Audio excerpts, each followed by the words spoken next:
उत्तर प्रदेश के राजनीतिक गलियारों से लेकर सोशल मीडिया के ट्रेंड में कल से ही एक नाम है। नाम बसपा के इकलौते विधायक उमाशंकर सिंह का। ये नाम चर्चाओं में क्यों है, इस पर बात करेंगे। क्यों उमाशंकर सिंह को इस समय हर राजनेता समर्थन दे रहा है, पोस्ट कर रहा है, और दलीय भावना से ऊपर उठकर ये पोस्ट चल रही है। भाजपा के मंत्री उनके समर्थन में हैं, भाजपा के तमाम नेता हैं, वो बसपा के इकलौते विधायक हैं, तो बसपा का तो बोलना समझ में आता है। लेकिन तमाम लोग उमाशंकर सिंह के समर्थन में क्यों उतर गए हैं और भाजपा सरकार के खिलाफ उतर गए हैं, और वो भी भाजपा की योगी सरकार नहीं, भाजपा की दिल्ली में बैठी मोदी सरकार के खिलाफ बैठ गए हैं। हुआ कुछ यूं कि कल उमाशंकर सिंह के तमाम ठिकानों पर और लखनऊ स्थित आवास पर आईटी की छापेमारी हुई। आईटी मतलब इनकम टैक्स की छापेमारी के बाद जब ये सूचना राजनीतिक गलियारों में पहुंची, लोगों तक पहुंची, मीडिया के थ्रू, सोशल मीडिया के थ्रू, तो लोग उमाशंकर सिंह के समर्थन में उतर गए।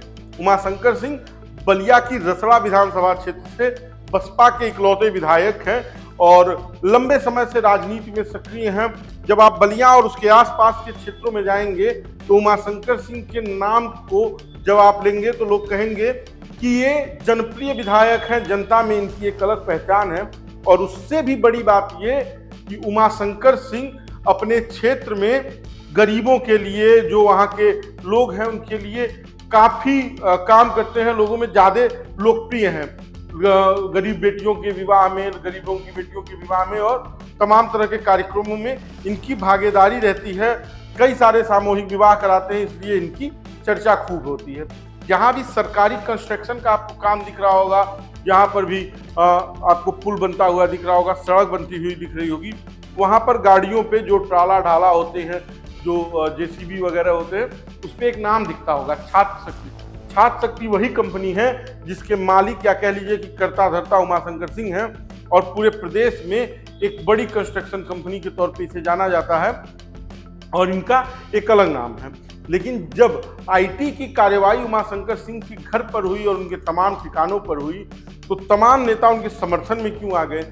लगभग 2 साल से उमाशंकर सिंह बीमार चल रहे हैं और उनकी बीमारी की वजह से वो इस समय जनता के बीच भी नहीं है, लोगों से भेंट मुलाकात कम है। अपने इलाज के लिए वो दिल्ली से लेकर विदेश तक दौरा कर रहे हैं, लखनऊ दिल्ली विदेश एक किए हुए हैं।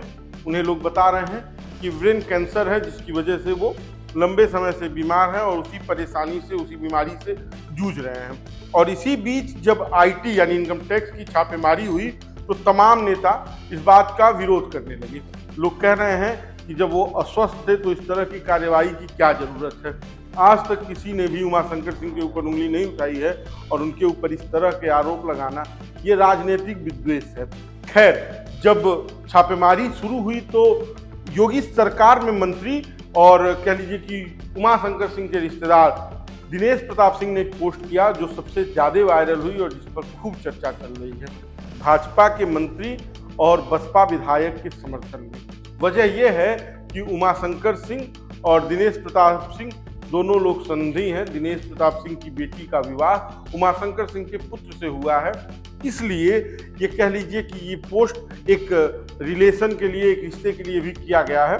लेकिन वो पोस्ट क्या है जिसे दिनेश प्रताप सिंह ने किया है, वो हम आपको अक्षरशः सुनाएंगे। श्री उमाशंकर सिंह विधायक रसड़ा जनपद बलिया, जिनके घर में मेरी बेटी का विवाह है, बेटी ब्याही है, के घर में आज आयकर विभाग के द्वारा रेड की जा रही है।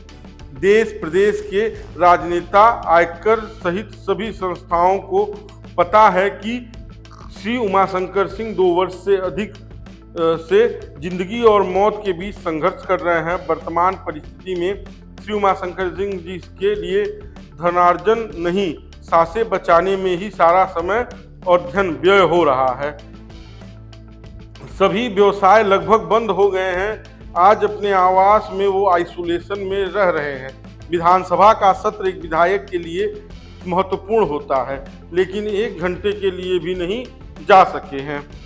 इस समय उनके आवास पर नर्स या डॉक्टर को भी जाने की अनुमति नहीं है।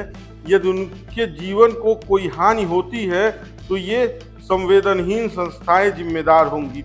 इस प्रकार की परिस्थितियों में दुर्लभतम अपराधों में भी माननीय न्यायालय दया के आधार पर याचिका स्वीकार कर दोष मुक्त कर देता है। किंतु इस कठिन दौर में भी कौन संवेदनहीन राजनेता या संस्था हो सकती है जो ऐसी परिस्थिति में भी पीड़ा देने की सोच सकता है। प्रभु ऐसे लोगों को और संस्थाओं को सद्बुद्धि दे। ये पोस्ट है भारतीय जनता पार्टी के मंत्री दिनेश प्रताप सिंह का, जो उमाशंकर सिंह के रिश्तेदार हैं।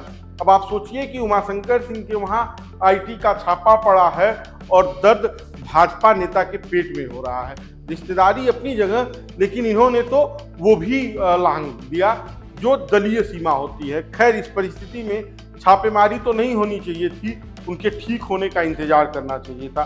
एक पोस्ट इस समय और चर्चाओं में है और वो पोस्ट है बीएसपी प्रमुख मायावती का। मायावती जी ने क्या लिखा है ये हम आपको बताएंगे। बीएसपी के विधायक श्री उमाशंकर सिंह जब से बीएसपी में आए हैं, उन्होंने पूरी ईमानदारी और निष्ठा से अपनी जिम्मेदारी निभाई है और आज तक इनके क्षेत्र से इनके बारे में किसी भी प्रकार के अवैध तरीके से संपत्ति अर्जित करने या अन्य कोई भी गलत कार्य करने की शिकायत नहीं आई है। हालांकि पिछले लगभग 2 वर्षों से वो काफ़ी गंभीर बीमारी से जूझ रहे हैं। ऐसी स्थिति में आयकर विभाग को अगर उनके संबंध में कोई शिकायत मिली थी तो उनके स्वास्थ्य को ध्यान में रखते हुए इनके ठीक हो जाने के उपरांत ही इनसे पूछताछ कर सकते थे। हम कोई इस विभाग के कार्य में दखल नहीं दे रहे हैं, लेकिन आज जिस तरह से इस पर अति गंभीर बीमारी के दौरान कार्रवाई की गई है वो अति दुर्भाग्यपूर्ण है और मानवता के खिलाफ है। ये पोस्ट बसपा प्रमुख मायावती का है और इस पोस्ट के बाद भी राजनीतिक गलियारों में खूब चर्चा चल रही है। ऐसे तमाम पोस्ट उमाशंकर सिंह के समर्थन में इस वक्त सोशल मीडिया पर दौड़ रहे हैं। दलीय सीमाओं को तोड़कर राजनेता उमाशंकर सिंह के समर्थन में है। उमाशंकर सिंह बलिया की रसड़ा विधानसभा से विधायक हैं और लगातार वो अपनी विधानसभा में तमाम जनहित के मुद्दों पर काम करते हुए दिखते हैं, लोकप्रिय विधायक हैं। अब इस तरह की कार्रवाई के बाद और इस तरह का समर्थन राजनेताओं के पाने के बाद उमाशंकर सिंह के साथ आईटी क्या कार्रवाई करती है ये देखना होगा और उमाशंकर सिंह के ऊपर ये जो कार्रवाई चल रही है इससे क्या निकल कर आता है ये भी देखने वाली बात होगी। बाकी का आप बेधड़क खबर देखते रहिए। इस वीडियो पर अपनी राय जरूर दीजिएगा। आईटी की कार्रवाई पर आप क्या सोचते हैं ये भी बताइएगा। बेधड़क खबर देखते रहिएगा। मैं था आपके साथ शशांक। धन्यवाद।